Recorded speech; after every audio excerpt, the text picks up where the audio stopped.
Okay, Assalamualaikum warahmatullahi wabarakatuh and a very good day to all my students. Alright, so today we're gonna learn about the significance of formwork in part 1. Okay, welcome to the class Industrial Business System 1. Alright, so dalam kelas ni ada 5 subtopik dalam kesemua part. So untuk part yang pertama kita akan belajar 3 subtopik. Yang pertama adalah jenis-jenis formwork. Okay, yang kedua adalah influence formwork to overall construction cost and duration. And the third one is a function and basic part in formwork. Okay, so apa yang kamu akan belajar? Yang pertama, kamu akan identify 5 different types of formwork and then calculate cost of formwork and compare to other construction cost and to describe the function and basic part in formwork.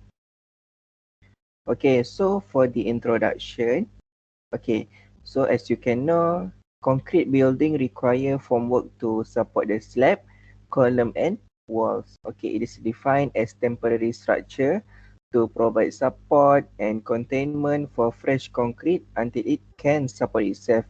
Molds for the concrete to design shapes and size and controls its position and alignment, and its concrete form are engineered structure that are required to support load such as fresh concrete, construction materials, equipment, workers, various impact and sometimes wind. Okay, sometimes wind, sorry. Okay, for the formwork must support all the applied loads without collapse, and then for the excessive of deflection. So secara ringkas dia, formwork yang dibuat perlulah menampung beban untuk mengelakkan daripada kolaps dan sebagainya, dan juga berlaku lebihan lenturan di dalam formwork. Okey. So antara jenis-jenis formwork yang kamu kena tahu adalah yang pertama, foundation formwork, wall formwork, beam formwork, column formwork dan juga slab formwork. So ada 5 kesemuanya. Okey, yang pertama adalah foundation formwork. So untuk foundation formwork is a formwork for continuous or isolated footing, is usually made of wood board, planks or plywood supported by vertical stakes and diagonal brace driven into the ground. Okay, sometimes bracing may be replaced by the piling up of dirt to support to the side. It is common practice which is construct the form higher than necessary and place strap untuk kita pastikan kita punya bahan tu high of the concrete level. So bila kita tuang konkrit dan sebagainya, kita punya foundation tu ataupun formwork foundation tu tidaklah dia terlepas keluar dia punya konkrit dia. Okay, so this one adalah kegunaan spreader. Okay, spreader tu sebagai contoh dalam gambar yang ini, dia mengikat antara sisi kiri dan juga kanan untuk sesebuah formwork. Okay. So dan juga large footing are formed similarly to small and continuous footing, except that the side are supported by stud and wheels. Okay, dalam gambar yang ini nanti lubang dia akan di-drill antara bahagian kiri dan juga kanan formwork tersebut, and bila ada tie wire is passed through the side of the form and fastened to the stud. So akan adalah bila kita nak bina satu structure ataupun komponen yang baru, dia akan terbut kat bahagian tengah tersebut. Okay, so this one adalah daripada segi spreader untuk nail to the form di side. So dalam gambar yang ini dia menggunakan ni lah kayu dan sebagainya. Okay, dia akan menghasilkan satu gambar rajah dalam gambar yang bawah ni. So this one adalah the real practice one, macam mana kita bina formwork tersebut dengan menghasilkan kekuatan yang betul-betul kukuh. So that means dia tahan daripada segi hentakan konkrit dan sebagainya.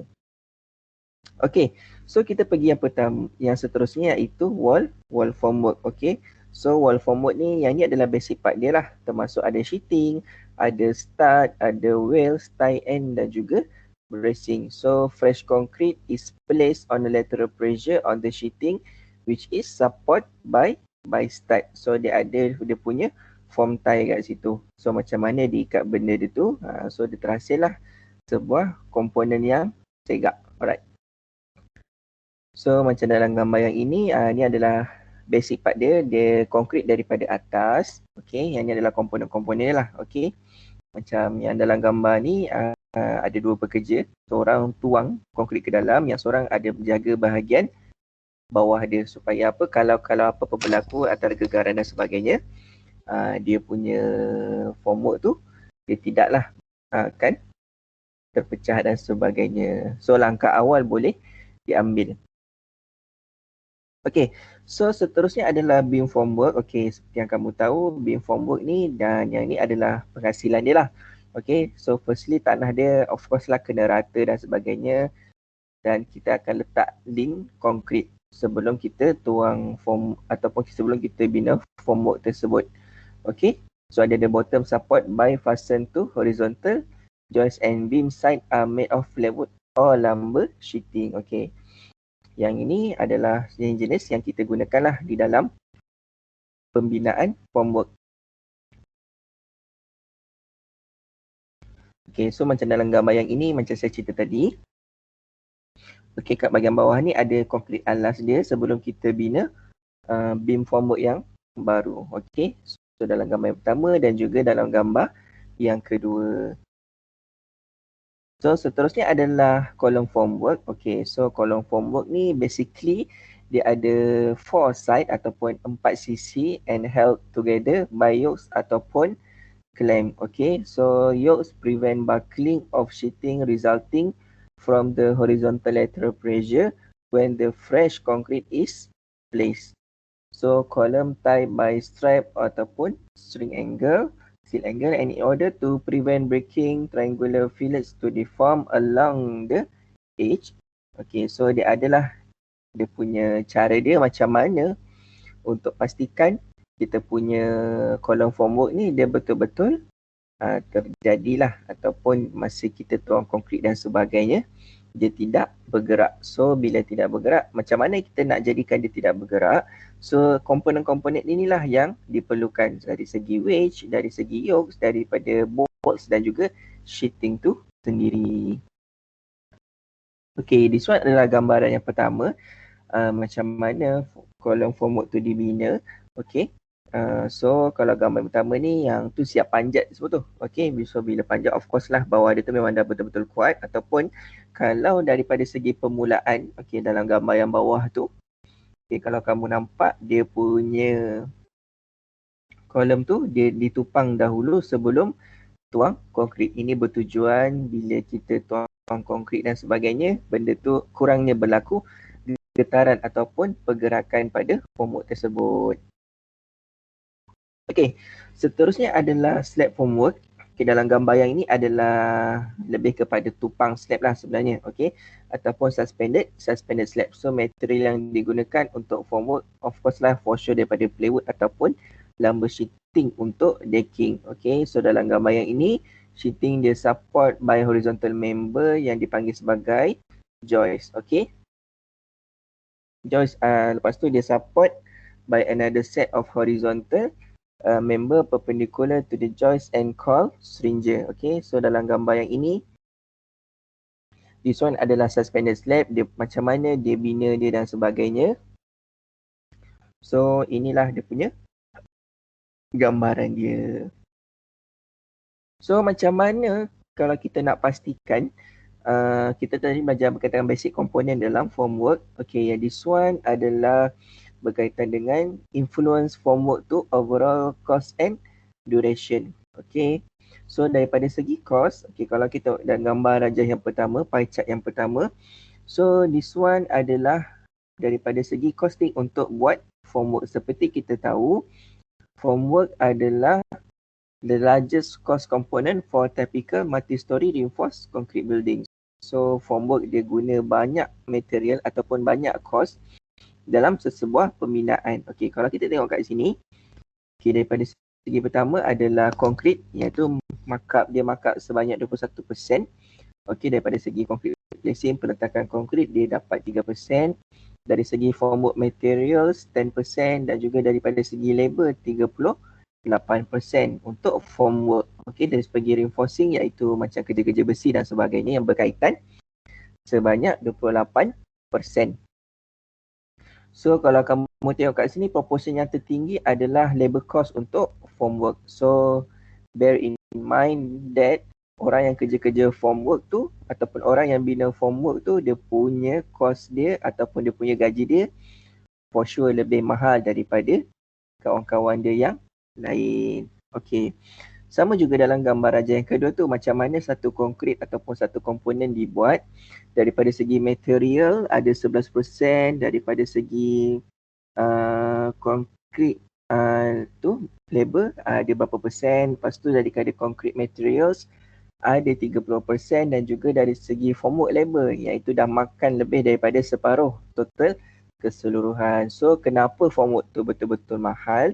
Okay, macam saya pernah cakap, formwork perlukan kepakaran yang tinggi untuk kita buat. So kalau kita buat dia main-main dan sebagainya ataupun ukuran dah salah dan sebagainya, so kat situ dia akan buat balik formwork yang baru supaya komponen konkrit yang terhasil nanti dia tidak lari daripada yang asal dia. Okay, so daripada segi masa, speed of construction is the rate which concrete building is raised and can be expressed in terms of number of floors erected per week or per month. Okay, speed of construction can be also measured in terms of inches or millimeters of concrete per hour. Okay, so seterusnya, form week operation can be control the pace, speed of construction and project. Okay, so basically formwork is typically supported by several offshore which is and can carry the loads until the concrete gains enough strength to avoid deflection of the cured concrete. Okay, so kalau kamu tengok kat sini, kalau kita lambat buat formwork ataupun lambat kita casting ataupun kita bina formwork, so dia akan makan ataupun drag masa kepada sesebuah komponen yang lain. Okay, daripada segi itu ada juga several floor may be blocked and prevent the progress of any other construction activity. So kalau kita buat formwork sambil lewa dan sebagainya, akan berlaku sepah sebagai contoh, dia akan terhasilnya daripada kat situ akan mengganggu aktiviti-aktiviti pembinaan yang lain. Okay, so this one adalah basic part di dalam formwork. Okay, kita tengok yang pertama iaitu wall formwork. Okay, dia akan mengandungi earth bank. Earth bank tu ada maksudnya tanah lah. Okay, daripada segi start, daripada ada sheeting, ada strong bed, ada wailer dan juga ada brace. Okay, so kalau kat sini dia kena support by brace to support vertical and lateral load. So bila konkrit dah set ataupun konkrit tu dah betul-betul keras, kita kena bukalah benda tu supaya untuk berlaku leakage and avoid surface problem seperti honeycomb dan sebagainya. So kurangnya material cost ataupun material yang untuk kita guna ataupun komponen kita guna akan kalau kita kurang guna basic kalau kita kurang guna komponen dalam wall formwork ni, kadang-kadang dia boleh berlaku collapse ataupun pergerakan terhasil daripada peletakan ataupun impact konkrit tersebut. So macam dalam gambar ni lah. Okay, this one adalah gambar table di mana daripada segi setiap wall formwork tu ada dia punya fungsi-fungsi dia. Contoh yang pertama ada kickers. Okay, yang pertama kickers tu apa fungsi dia? Untuk menguatkan corner of the form. Okay, yang kedua ada braces. Okay, braces tu supposed to be untuk membiarkan ataupun keeps the strength and prevent collapse. So daripada segi start iaitu vertical member used to stiffen and support from sheeting. So daripada segi wheels ataupun wheeler apa pula? Okay, digunakan untuk strengthen and stiffen the wall. So daripada segi strong back, yang itu dia ada reinforce untuk stiffen kita punya formwork tersebut lah. Daripada segi sheeting, sheeting ni mestilah korang tahu macam mana kita nak bentukkan sebuah formwork tersebut dan juga dari segi T-wire dan sebagainya, yang itu untuk against lateral pressure of the concrete. So dia ada ikat wire kat situ supaya untuk mengelakkan berlakunya lateral pressure dan sebagainya. Okey. Dan seterusnya adalah daripada segi beam dan juga slab formwork. Okey, dalam gambar yang ini dia adalah combine sekali lah. Yang decking yang gelap atas tu adalah untuk slab formwork. Okey, yang bawah tu terasanya daripada beam formwork. Okey, dia ada decking. Okey, decking tu function dia adalah untuk di mana konkrit itu akan diletak lah. Okey, solid plywood panel. So daripada segi sebagainya ada joist, ada shore dan juga ada stringer. Okay, so yang ini dia bergantung kepada komponen-komponen masing-masing. Contohnya sebagai shore, member that joins the support and stringer and beam bottom for beam slab untuk forming system. So basically dalam formwork ni ataupun dalam komponen dia adalah dia ada basic untuk kita tambah satu hingga yang lain. So itulah dia punya punca dia.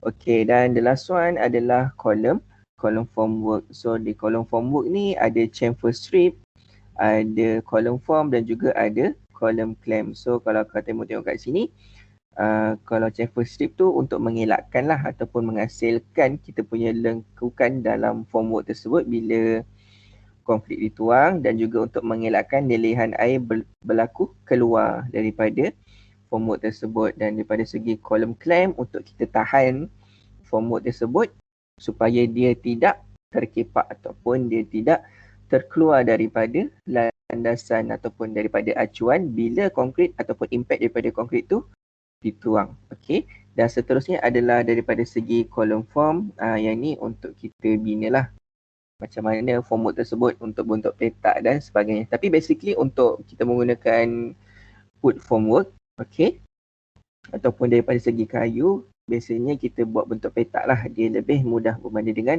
bentuk-bentuk yang lain. So itu saja untuk part yang pertama, bahagian yang pertama. So kita jumpa lagi pada bahagian yang kedua untuk next class. So terima kasih semua. Assalamualaikum.